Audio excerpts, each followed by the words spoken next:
टंडो मोहम्मद खान में university modern of sciences Para open house तकरीब मुनक़द कई वई, जंहिंमें टंडो मोहम्मद खान हैदराबाद रीजन के मुख़्तलिफ़ तैलीमी इदारनि सां वास्तो रखंदड़ शागिर्दनि, उस्तादनि ऐं शहरिन वॾे अंग में शिरकत कई।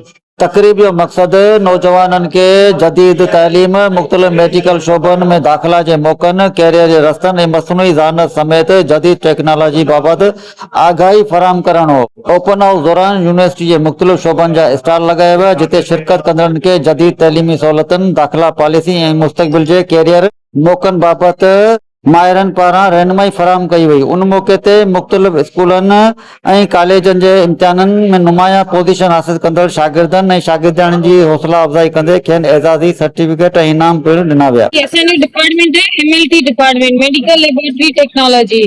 त उहो असां हिते ओपन हाउस लॻल है इंडस मेडिकल कॉलेज में।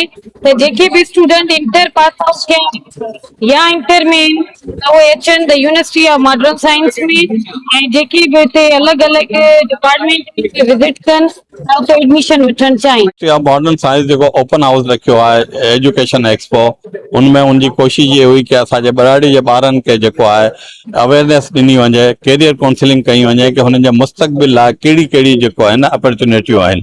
इन सिलसिले में असां कैरियर काउंसलर भी जेको आहे घुराया हुआ, जेको ॿारनि जे सवालनि जा जवाब भी ॾिना।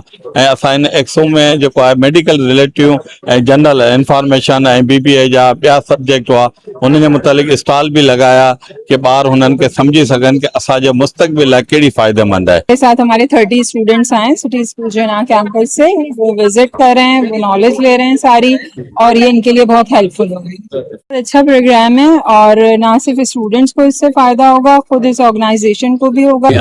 Indus medical college and hospital में AMS आया।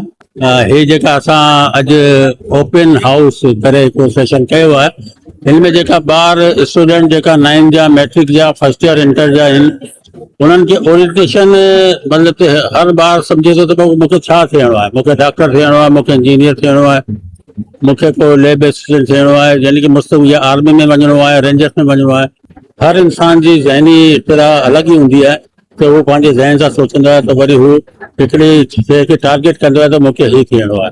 त हिन करे ही ओपन हाउस असां स्टार्ट कयो आहे अॼु 20 तारीख़ ते 20 अगस्त ते। माशाल्लाह अवाम जाम आहे। सिंध में पेरीफेरी में हेॾी वॾी not only medical college but मां चवंदुसि इवन यूनिवर्सिटी जेका ठहे पई, ऐं डॉक्टर साईं इकबाल साहब जेके आहिनि चांसलर, ऐं साईं फेरो साहब आहिनि वाइस चांसलर, उन्हनि ॾाढी स्ट्रगल कई। असां गॾिजी करे टीम वर्क आहे। मां ख़ुदि प्रोफेसर आहे पैथोलॉजी जो, डॉक्टर शिव कुमार सां गॾिजी करे जेको हीउ कमु हले पियो, उन हिसाब सां कोशिश इहा आहे त वधि में वधि स्टूडेंट्स में जेको आहे सो शऊर पैदा थिए ऐं उन्हनि खे एजुकेशन ॾियूं त जीअं असांजे सिंध जे लाइ सर्विसिस करे सघनि।